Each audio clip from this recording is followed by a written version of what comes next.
दयाकर सभापते तव तु बिल्वपत्रादिभिः समर्च्य पदपङ्कजम् सुलभमेव कैवल्यदम् कदाहमभवं धियो विषयलम्पटोऽज्ञः कथम् चिदम्बरमहानटम् हृदि विचिन्तये सन्ततम् न चास्मि कुशलस्मृतौ स्मृतिपुराणकाव्येषु वा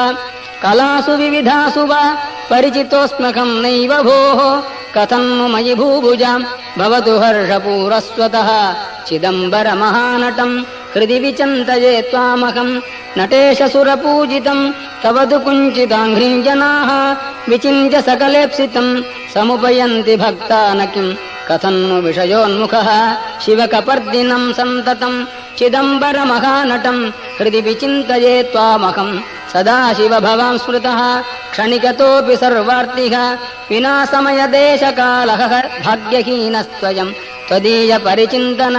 रहित नष्टजन्मा सदा चिदम्बरमहानटम् हृदि विचिन्तये त्वामहम् त्वमेव जनको मम त्वमसि मे प्रसूरुन्मनाः त्वमेव सुहृदुत्तमः त्वमसि सूनुरादादयः भवन्तमगजाधिप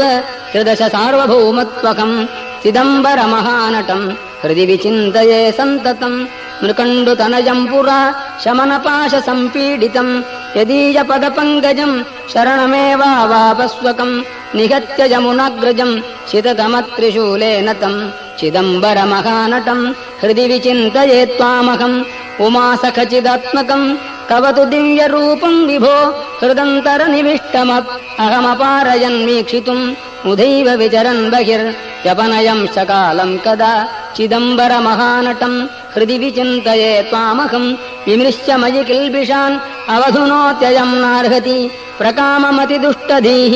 मम पदाब्जयोः संसृजम् इति क्षिपसि चेत्प्रभो कमुपयामि भीतस्त्वतः चिदम्बरमहानटम् हृदि विचिन्तये त्वामहम् जनाः कतिकतित्रिगो सकलवेदसारात्मकम् पुरातनजनः कृते सुकृतवञ्चयैस्त्वाम् किल समर्च्य कृतिनो न किम् दुरितकृत्कथम् त्वामहम् चिदम्बरमहानटम् हृदि विचिन्तये त्वामहम् पतञ्जलितपः फलम् मुनिजनौघजीवातुकम् प्रपन्नजनकल्पकम् विधिहृदब्जसंवासिनम् सुपूजितमहर्निशम् श्रुतिपथैकनिष्ठैर्द्विजैः चिदम्बरमहानटम् हृदि विचिन्तये त्वामकम् डमरुकमृगरोचेष्केशरोचिष्णुपाणिः दरहसितविरजन् मञ्जुळास्याम्बुजश्रीः दयाकर सभापते